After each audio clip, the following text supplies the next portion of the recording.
Východí rozhodí o víťazovi a som napätý.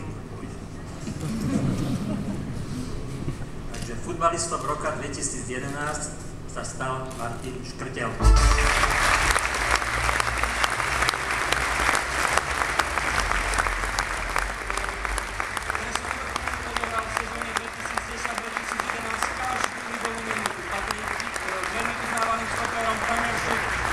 Slovenska má na konte už vyše 50 zápasov.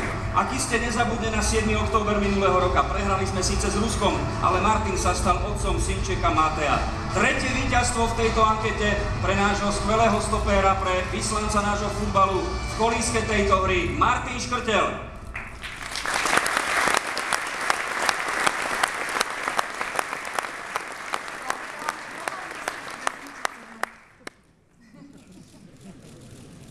Martin už dôverne pozná, získal ju v rokoch 2007 a 2008. V ďalších rokoch tejto ankety bol na 4., respektíve na 3. mieste a dnes na tom najvyššom piedestáli. Martin, blahoželáme, želáme pekný večer.